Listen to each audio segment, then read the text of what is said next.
Sermon, Seigneur, augmente en nous la foi. Texte, Luc 17, versets 5 à 10.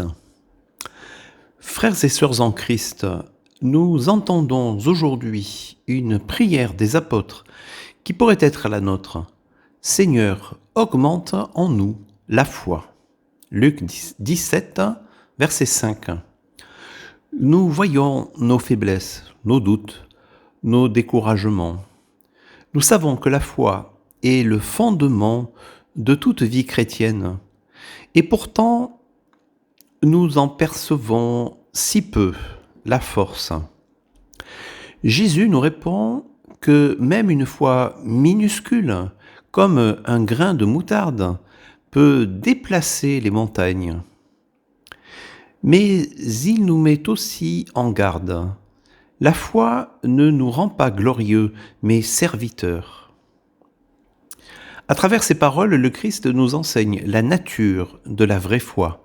Non pas une puissance magique ou superstitieuse, mais une confiance humble dans le Dieu vivant, enraciné dans la parole révélée et toujours tourné vers l'obéissance.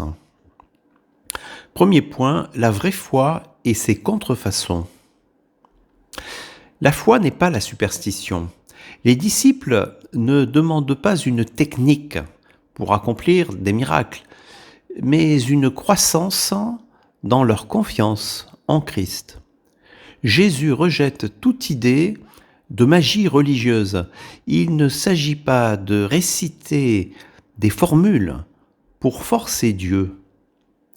Saint Augustin avertissait, je cite, « Ce n'est pas la foi, mais l'erreur de la superstition de croire que les choses dépendent d'un destin aveugle et non de la volonté de Dieu. » La foi n'est pas la religion païenne.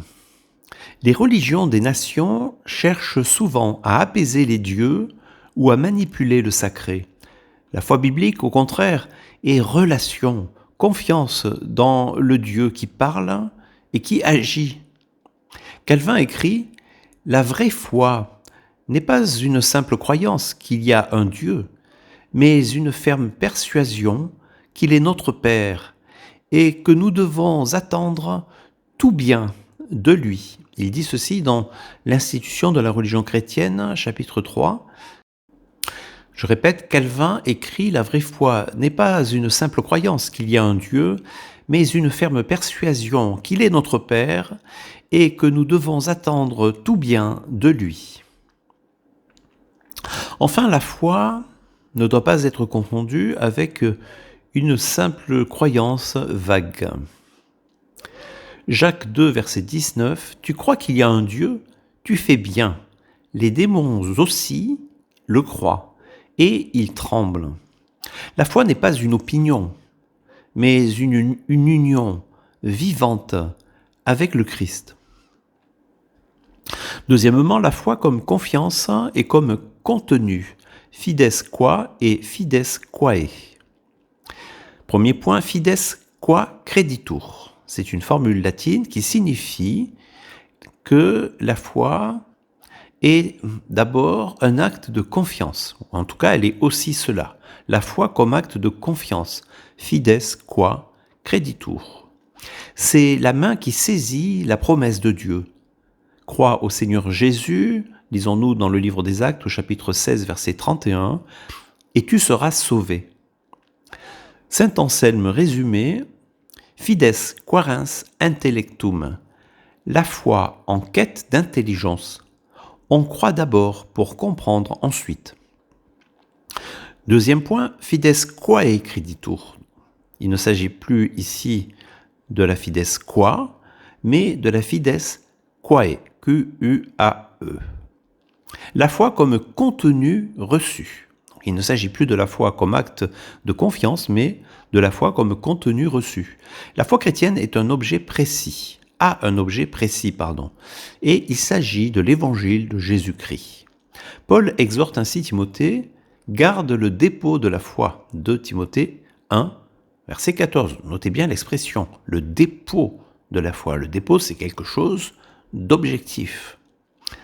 Il s'agit là d'un contenu. Il s'agit d'avoir la foi en une foi objective, un dépôt, un contenu révélé par Dieu lui-même. La foi subjective, autrement dit ma confiance, la confiance que je place en Dieu, et la foi objective, qui est le contenu de la révélation biblique, sont inséparables. Troisième point, foi et intelligence. Je cite saint Augustin, crede ut intelligas. C'est une formule latine que l'on peut traduire par crois pour comprendre, ou encore il faut croire pour comprendre.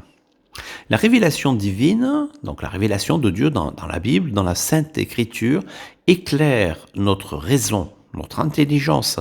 Sans elle, et j'insiste sur le sans elle, nous errons dans les ténèbres du rationalisme ou encore de l'irrationalisme.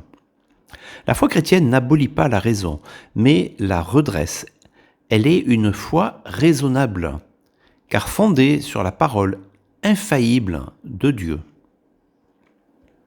Je me souviens d'ailleurs de ce titre d'un livre du théologien anglican John Stott qui s'intitule « Plaidoyer pour une foi intelligente ».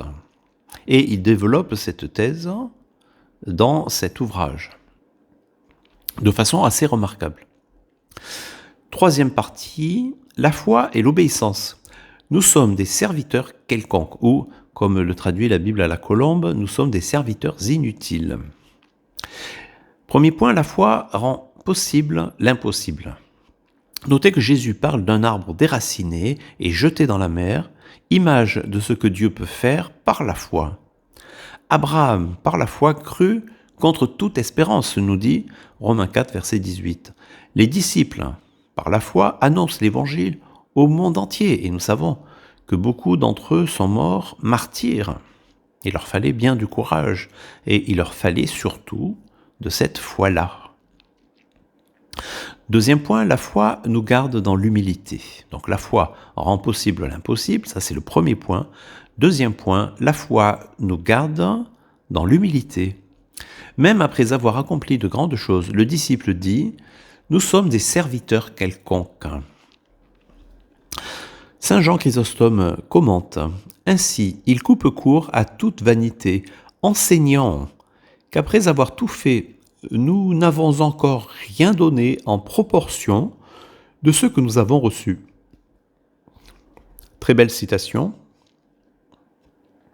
Luther, Martin Luther, le réformateur, le père de la réforme, disait aussi, fort justement, il dit ceci dans sa préface à l'épître aux Romains, je cite, « La foi est une œuvre divine en nous.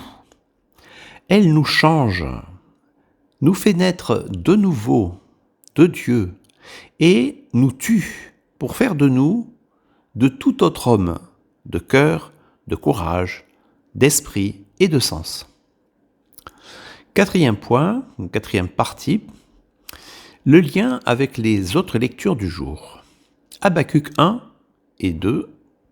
Le juste vivra par sa fidélité, par sa foi. La foi est déjà présentée comme l'attitude fondamentale devant Dieu dans la première partie de la Bible hébraïque. Paul reprendra ce verset d'Habacuc pour fonder la justification par la foi seule. Ça c'est Romains 1, verset 17, thème si cher aux réformateurs et notamment à Martin Luther. Psaume 95 ou 94, si vous utilisez la Bible de Jérusalem. Pardon, Psaume 94, ça c'est la Bible Louis II, ou 95 si vous utilisez une Bible catholique. Aujourd'hui, n'endurcissez pas vos cœurs. La foi consiste à écouter la voix du Seigneur et à s'y conformer. 2 Timothée 1. Paul exhorte ici Timothée à raviver le don de Dieu et à garder le dépôt de la foi, le bon dépôt. La foi est transmise, elle est gardée et elle est nourrie par l'Esprit, et l'Esprit éclaire, nous fait acquiescer à ce contenu-là, au contenu de la foi qui nous est révélé dans la Sainte Écriture. Et enfin, à Luc 17, Jésus montre que la foi, même petite, rend possible l'impossible, mais aussi que cette foi nous place dans une obéissance humble. Ainsi, les 4 lectures se rejoignent. Le juste vit de la foi, Habacuc, écoute la foi, Psaume, garde le dépôt de la foi, Timothée, et agit et obéit par la foi. Ça, c'est ce que nous lisons dans l'Évangile. 5e partie, illustrations et applications. Tout d'abord, la foi et les obstacles. Comme un arbre déraciné, nos péchés, nos habitudes, nos craintes semblent impossibles à déplacer, mais la foi en Christ agit là où nos forces échouent. Foi et mission. Paul, enchaîné, dit à Timothée, « N'aie pas honte de rendre témoignage. La foi donne courage face à la persécution, et ce jusqu'au martyre, jusque dans le martyre. » Foi et humilité. Dans un monde qui recherche la reconnaissance, Jésus nous apprend à servir sans attendre de remerciements. La foi nous fait travailler pour la gloire de Dieu seul. Soli Deo Gloria, disait Calvin. À Dieu seul, la gloire. Et enfin, foi et vie quotidienne. Dans l'éducation des enfants, dans la maladie, dans l'épreuve professionnelle, la foi consiste à dire « Seigneur, je ne vois pas, mais je crois ».